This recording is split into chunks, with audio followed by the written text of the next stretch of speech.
चिराग जी, बाबा बागेश्वर बिहार में उन्होंने कहा है हिंदू राष्ट्र बनाने की बात कहा है, और साथ ही साथ बिहार को हिंदू राज्य बनाने की बात कहा। कैसे देखते हैं? नीचे करो ये झकास। कौन सी बात उन्होंने पहली बार बोली है?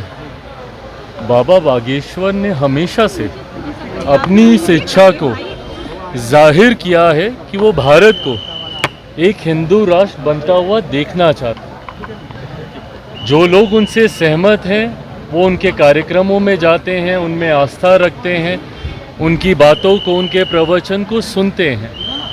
और एक बहुत बड़ी देश की आबादी है जो उनकी बातों से सहमत होती है। बहरहाल बिना इस विवाद में गए हुए कि वो क्या कह रहे हैं नहीं कह रहे, देश चलेगा तो संविधान के आधार पर चलेगा। और जो राजनीतिक दल, हर धर्म गुरु की इच्छा होती है कि देश उनके धर्म के आधार पर चले। ऐसे में वो अपनी इच्छा को रखते हैं, उनके अनुयायी उनकी बातों को सुनते, मानते, समझते हैं। ऐसे में मैंने पहले भी इस बात को कहा है कि किसी भी राजनीतिक दल को इसमें हस्तक्षेप करने का कोई मतलब ही नहीं है।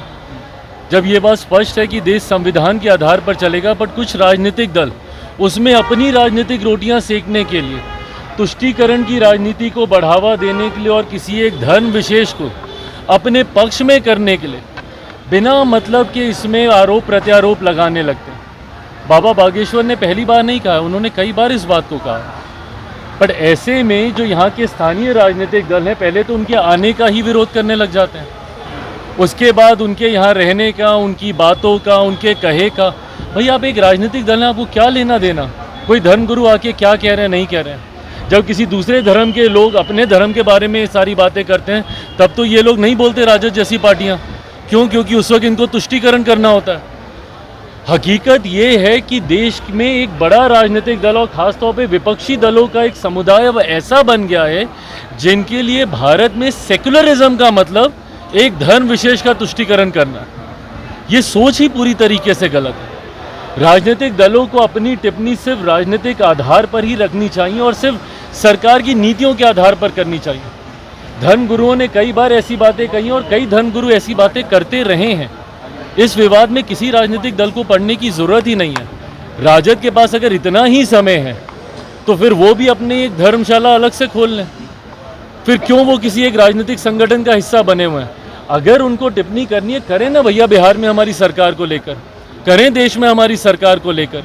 पर इस तरीके की बातें कर कर राज्य में सिर्फ धार्मिक असंतुलन बनाने का प्रयास जो राजद के द्वारा किया जाता है वो कतई उचित नहीं है। भाजपा के विधायक, हम बोल देते हैं, भाजपा के विधायक, हम कहीं नहीं भाग रहे हैं, एक एक करके। भाजपा के विधायक, बीजेपी के विधायक हरिभूषण ठाकुर बचौल, उन्होंने मुस्लिम समाज को लेकर हिदायत दी है कि फ्राइडे को होली पड़ रही है तो वो घर में ही रहे और घर में रहकर ही अपनी नमाज अदा करें। लेकिन तेजस्वी यादव ने कहा किसी की बाप की बिहार नहीं। हम देखते हैं। देखिए ये भाषा जो बोल रहे हैं कि बाप कि बिहार किसी के बाप का नहीं है, तकलीफ तो इसी बात की है कि कुछ लोग और कुछ दल इस बात को समझते हैं कि शायद उन्हीं के ही घर का ये बिहार है। ये गलत है ये सारी बातें। देखिए हर धर्म को और ख़ास तौर पर हिंदू त्यौहार का तो मतलब ही यही रहा है कि हर कोई मिलजुल। लोगों ने दशकों तक गंगा जमुनी तहजीब का उदाहरण देने का हम लोगों ने काम किया। और होली जैसा त्यौहार तो खास तौर पे एक ऐसा त्यौहार है जहाँ पे तमाम गिले शिकवे भूलकर हर कोई एक साथ मिलकर त्यौहार मनाता है। ऐसे में जो भाजपा के विधायक भी कह रहे हैं उसके पीछे की सोच भी यही है कि हर कोई मिलजुल कर मनाए। किसी को तकलीफ है तो भाई अपना आगे पीछे सोचे, बट उसमें पुनः उसका इंटरप्रिटेशन गलत तरीके से निकाल कर जो राजद के लोग हैं वो जो धार्मिक असंतुलन फैलाने का प्रयास करते हैं, तुष्टीकरण का प्रयास करते हैं, ये गलत है।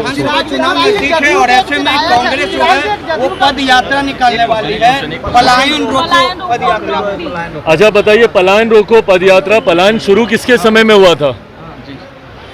पलायन की जननी कौन सा राजनीतिक दल रहा है? 90 का वो दशक ही रहा है ना, जिसको जंगल राज के तौर पे जाना जाता था। जब वो पलायन का जिक्र करते हैं, पलायन रोको की बात करते हैं, भाई हमारे मुख्यमंत्री ने तो कहा कि उनका सपना है और वो चाहते हैं कि बिहार से न सिर्फ पलायन रुके बल्कि जो लोग पलायन कर कर गए हैं वो वापस अपने राज्य में आए। बिहार फर्स्ट, बिहारी फर्स्ट के माध्यम से मैं ये कहता हूँ कि एक दिन हम लोग को ऐसे विकसित बिहार का निर्माण करना है और करना ही होगा, और ये होगा ही जब ना सिर्फ बिहार से पलायन रुकेगा बल्कि जो लोग पलायन कर कर गए हैं वो अपने राज्य में वापस आएंगे। पर ये टिप्पणी कांग्रेस किसके प्रति कर रही है?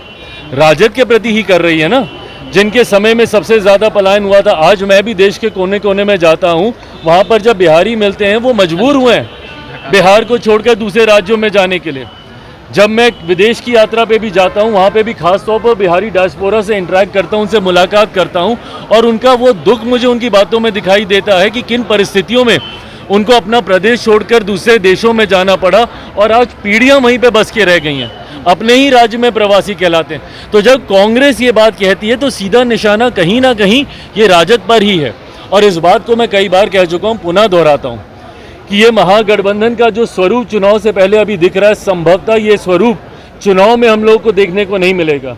जिस तरीके से महागठबंधन के विभिन्न घटक दलों के बीच में ही एक वर्चस्व की लड़ाई शुरू हो गई है, चुनाव आते आते तक आप देखिएगा कि इस वर्चस्व की लड़ाई का परिणाम होगा कि राजद कांग्रेस, और एक बार पहले भी ये हो चुका है, पहले भी राजद कांग्रेस अलग होकर चुनाव लड़ चुकी है, वर्चस्व की लड़ाई में इस बार भी देखने को मिलेगा। और जिस तरीके से कांग्रेस के तेवर हैं और जिस तरीके से केंद्रीय नेतृत्व से लेके बिहार का जो उनका संगठन है, जिसको इस बात की समझ अब आ चुकी है कि उनके पास खोने के लिए ज़्यादा कुछ नहीं है। जितनी सीटें उन्होंने जीती है, संभवतः अकेले लड़के इससे ज़्यादा सीटें वो जीत सकते हैं। तो ऐसे में कांग्रेस और राजद एक साथ मिलकर चुनाव लड़ेंगे। मुझे ऐसा नहीं लगता चुनाव आते आते तक महागठबंधन पूरी तरीके से। प्राइम मिनिस्टर मोदी आज मॉरिशस के दौरे पर है, पूरे बिहारी स्टाइल में उनका वहाँ वेलकम हुआ है। एज अ बिहारी आप कैसे देखते हैं उनके इस पल को? खुशी होती है जब दूसरे देशों में बिहारी स्वरूप में हमारे देश के मेरे प्रधानमंत्री आदरणीय नरेंद्र मोदी जी का जब स्वागत होता है। मॉरिशस एक ऐसा देश है जहाँ पे बड़ी आबादी बिहारियों की है, और ऐसे में जब हम लोगों की परंपरा से उनका स्वागत वहाँ पे किया जाता है, प्रधानमंत्री जी वहाँ के एक राष्ट्रीय कार्यक्रम में बतौर मुख्य अतिथि के तौर पर वहाँ पर सम्मिलित होने गए हैं, और मैं मानता हूँ कि हम सब के लिए, देशवासियों के लिए और खास तौर पर बिहारियों के लिए ये गर्व का क्षण है। औरंगजेब मामले को लेकर क्या कहेंगे? कई विधायक अरे प्रभु, ये इनका होता रहता, कोई नई बात लेकर सवाल है कि औरंगजेब को जो भी समर्थन करेंगे उन्हें पाकिस्तान भेज दिया जाएगा, उत्तर प्रदेश में योगी सरकार के यहाँ भेज दिया। अबू आजमी वाले बयान के बाद बिहार में भी विधानसभा एक तकलीफ इस बात की है कि जब आप हिंदू शासकों की तुलना और उनकी तुलना में कुछ ऐसे मुगल शासकों का नाम लेने लगते हैं जिनका एक अपना क्रूर इतिहास रहा है, उनका अपने ही परिवारजनों के साथ उनकी क्या भूमिका रही, देश में शासन करते वक्त देशवासियों के साथ उनकी क्या भूमिका रही, ये इतिहास में दर्ज है, ये कोई नई बात नहीं है। पर ऐसे में हिंदू शासकों के सामने तुलना करते हुए जब आप उनको ऊंचा दिखाने की सोच रखते हैं तो ये तुलना ही गलत है। हर किसी का शासनकाल एक अलग परिप्रेक्ष्य में रहा है, सही गलत डिबेटेबल हो सकता है, पर जब आप हिंदू शासकों से उनकी तुलना करके उनको बेहतर बताने का जब आप प्रयास करते हैं और पुनः तुष्टीकरण की राजनीति की सोच के साथ एक धर्म विशेष को आप खुश करने का प्रयास करते हैं, इसके मैं विरोध में हूँ। तमसोमा ज्योतिर्गमय गुरुकुल शिक्षा मंदिर संस्थान के साथ बनाए अपना भविष्य। रेगुलर और प्रोफेशनल कोर्सेज, सेकेंडरी और senior secondary courses, law, teachers training courses, pharmacy and nursing के साथ पैरामेडिकल में डायरेक्ट एडमिशन पाए। वेबसाइट विजिट करें या दिए गए नंबर पर कॉल करें। हमारा पता है गुरुकुल शिक्षा मंदिर संस्थान, कल्याण चौक, DS कॉलेज रोड, कटिहार। हमारा वीडियो अगर आपको अच्छा लगा हो तो आप हमारे वीडियो को लाइक करें, शेयर करें और हमारे चैनल को सब्सक्राइब जरूर करें।